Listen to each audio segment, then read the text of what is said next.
อฝากธรรมะไว้เป็น4ข้อเด้อ1เนี่ยมืดมามืดไป2มืดมาสว่างไป3สว่างมามืดไป4สว่างมาและสว่างไปงงมันบ่มืดมามืดไปมืดมาสว่างไปนะสว่างมามืดไปสว่างมาสว่างไปงงวะมืดมามืดไปคนบางคนเกิดขึ้นมาในโลกนี้แล้วเป็นมนุษย์แต่ว่าเป็นคนทุกข์ยากขาดแคลนให้ที่พึ่งหาเศร้ากินคำแต่ว่าเขาเป็นคนที่บ่มีศรัทธาเลื่อมใสในคุณพระรัตนตรัยบ่เชื่อบาปบุญคุณโทษอินต่างๆเป็นคนประมาทใช้ชีวิตเพื่อล่อความตายนะบ่ได้บุญกุศลอย่างเลยบุคคลประเภทนี้เมื่อตายไปแล้วจะเข้าสู่อบาย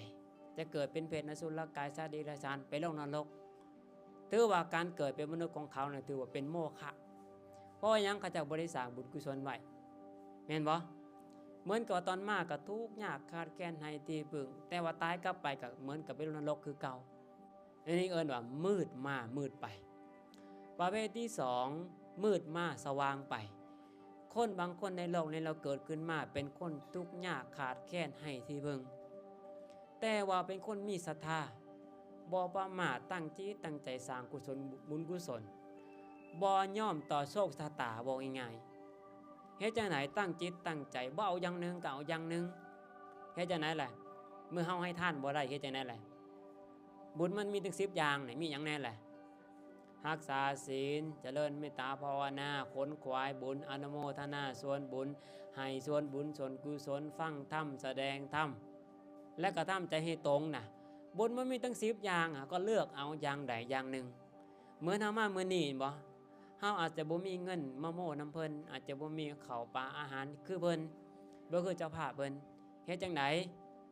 อนุโมทนากินงามๆคือเว้านั่นแหละอีกอย่างหนึ่งบ้านนี้ขนขวายบุญล่างถ้วยล่างบวงยกซอยเพิ่นนี่จ้ะขนขวายอันไหนที่พ่อที่จะซอยได้ก็ซอยยกได้ก็ยกประกาศได้ก็ประกาศ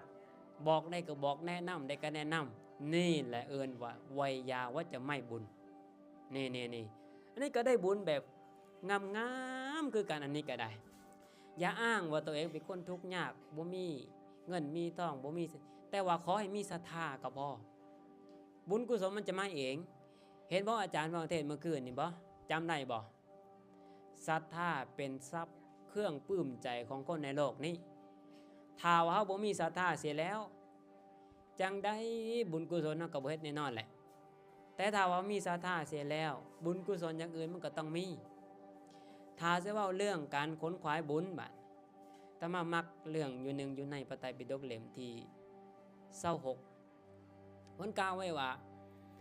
ในพระเถระองค์หนึ่งชื่อว่าสันชยเถระองค์นี้นี่บวชแล้วนี่นะแท้ผมไปนี่นะกำลังตัดโกนผมลงไปปักมีแทนลงไปในหัวนี่บรรลุเป็นพระอรหันต์ตอนนั้นเลยนี่ยังไม่ทันได้บวชซ้ำนี่กำลังแท้ผมนี่นะเป็นพระอรหันต์ตอนนั้นเลยหลังจากเป็นพระอรหันต์แล้วก่อนจะปรินิพพานเพิ่นก็เลยเล่าประวัติของเพิ่นว่าสาเหตุที่เฮาได้เป็นพระอรหันต์ตอนนี้นะบุญกุศลที่ข้าพเจ้าเฮ็ดในตอนนั้นก็คือเป็นผู้ค้นขวายในยุคสมัยของพระพุทธเจ้าพระนามว่าวิปัสสี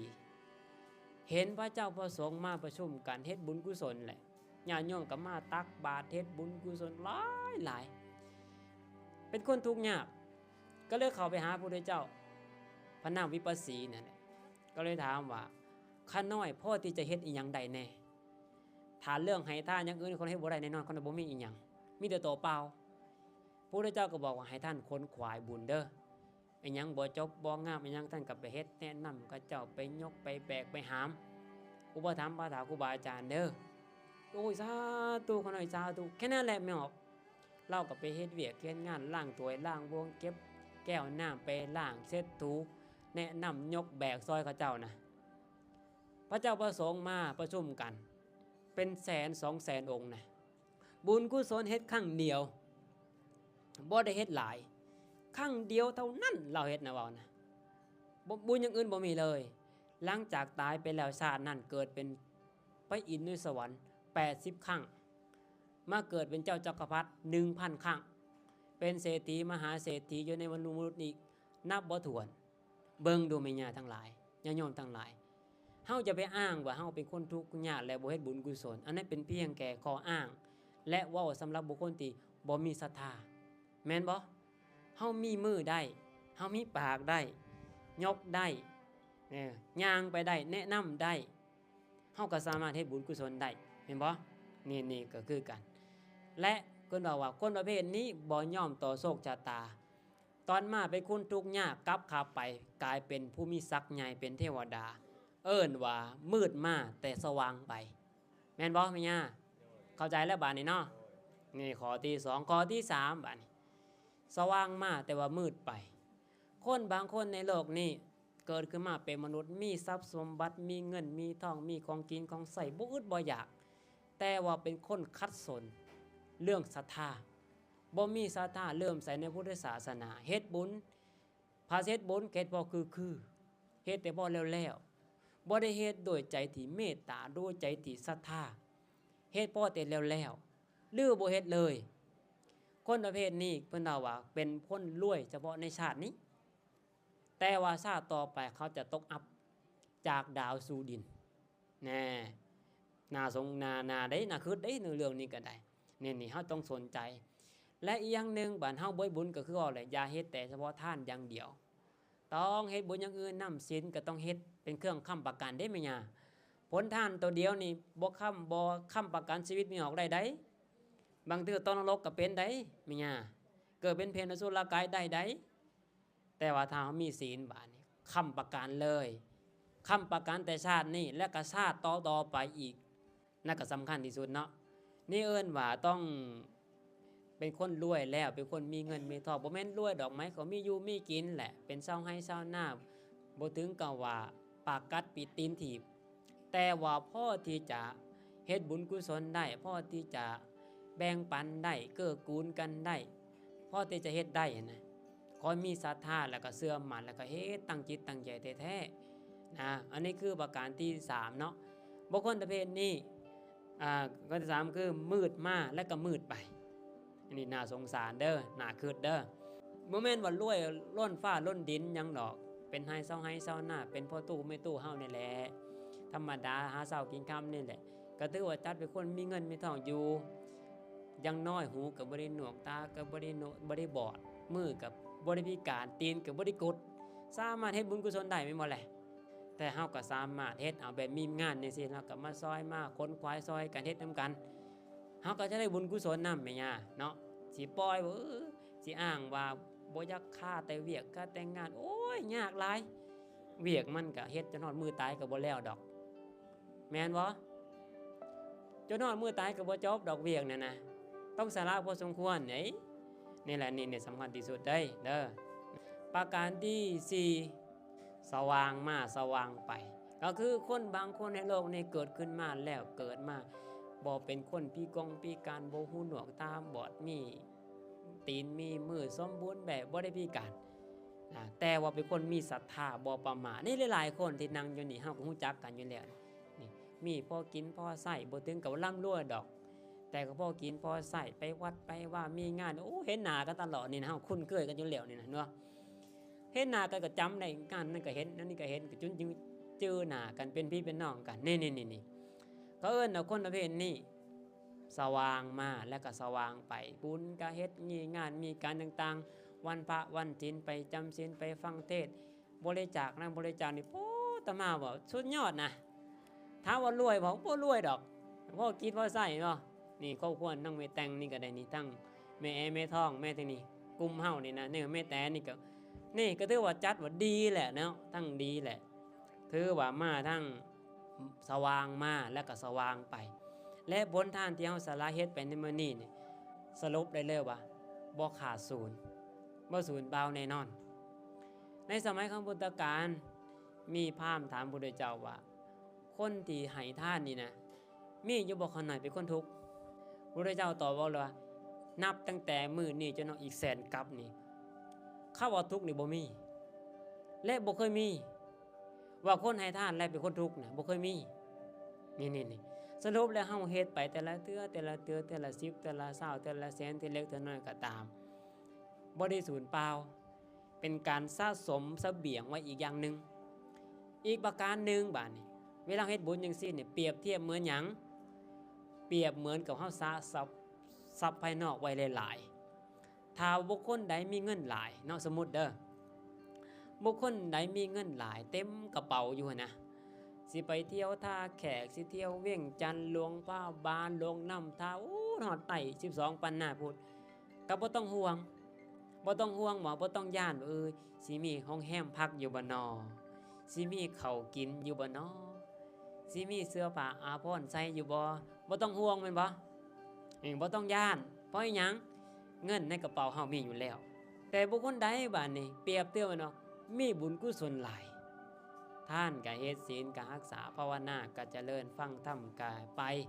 คนควายบุญก็เฮ็ดอนุโมทนาก็เฮ็ดนะให้ส่วนบุญก็เฮ็ดคนควายก็เฮ็ด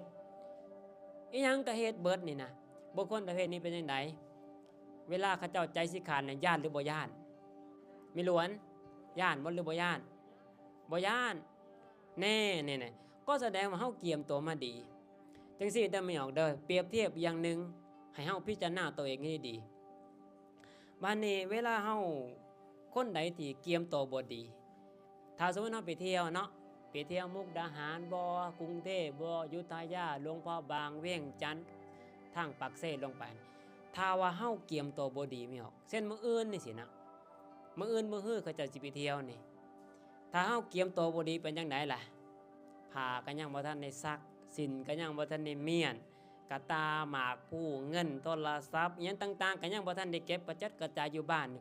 แว่นรถเขาเจ้ามาเป็นจังไดล่ะเงินกูอยู่ไสวะโทรศัพท์กูอยู่ไสเงินอยู่ไสสินอยู่ไสบางเทื่อจับโทรศัพท์อยู่โทรศัพท์อยู่ไสวะแบบนี้ก็มีได้แม่นบ่นั่นแหละคือว่าเฮาบ่พร้อมแสดงว่าเฮาบ่พร้อมคนประเภทนี้นี่จังได๋ล่ะเวลาตายไปจังได๋บ่พ้นนรกเป็นอสุรกายสัตว์เดรัจฉานนี่บางคนประเภทนี้อันตรายเด้ถือว่าเฮาเกียมตัวบ่พร้อมมีออกเฮาสิย่านตอนตายได้บาดนี้โอ้ย่านตายบางคนห่วงลูกขออยู่ไสนอหลานอยู่ไสนอเสืออยู่ไสค่ำก็อยู่ไสนอมีได้มีออกเอ้ยนี่ห่วงน่ะตายไปจังไหนแหละโอ้ยบ่มุมเพศเด้อแบบนี้นะแต่บุคคลใดบาดมีออกแม่นบ่มื้ออื่นมื้อฮื้อสิเนาะโอ้ยสิไปเที่ยวเลยได้นี่นะซักสินไว้งามๆพับผ้าไว้ดีๆเก็บเงินเก็บทองนับว่าสิใช้เท่าใดเกียมเรียบร้อยมานี่บุคคลใดเกียมตัวมาดีเนาะคือว่านั่นแหละเฮาก็สิบ่กังวลแม่นบ่มีออกเฮ็ดมาดีเฮาสิบ่กังวลเฮาก็สิบ่ย้านเฮาบุญกุศลเฮาเฮ็ดมาดีแล้วอีหยังเฮาเฮ็ดบ่แล้วเอิ้นว่าเกียมตัวพร้อมนะบุญกุศลนี่แหละเฮาจะไปใส่ในโลกหน้าภพหน้าใส่ในศาสตร์นี้แล้วก็ศาสตร์ต่อๆไปอีกเฮาจะไปใส่บุญกุศลน่ะบ่เบิดจนกว่าเฮาจะเข้าสู่พระนิพพานจะได้บรรลุก็ทำให้แจ้งสิ่งกองทุกข์พุ่นแหละนั่นก็คือสิ้นสุดของบุญเฮาตอนนั้นแต่เฮาสาระไปเทื่อเทื่อก็บ่ได้สูญเปล่าไปใส่เด้อก็คือว่าเพิ่นว่าพอสมควรแก่เวลาเนาะเว้าหลายได้สิจำบ่ได้เอาจำได้บ่นี่นะ4ข้อนี่เลข4โตเด้อ4โตเด้อจำได้เอามึงดูข้อที่1ข้อ1มืดมามืดไป2มั่วแล้วบาดแนวมืดมาสว่างไป3สว่างมามืดไป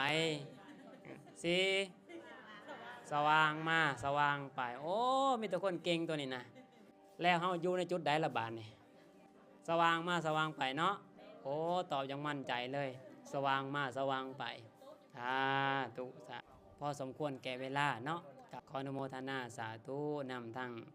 เจ้าภาพกฐินก็ดีทั้งครอบครัวแม่กิมไส้วชิรพงษ์แม่หลวนโยมต้อยโยมสมเกียรติ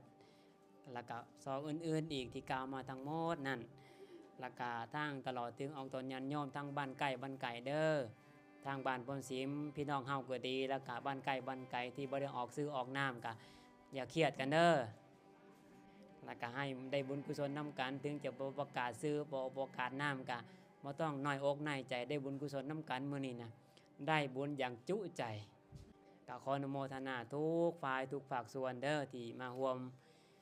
ตั้งแต่หลายเดือนเกี่ยมงานมานี่แล้วก็ทั้งเจ้าภาพทั้งหมดทั้งมวลทั้งพ่อแม่ครูบาอาจารย์ที่มารับทานมื้อนี้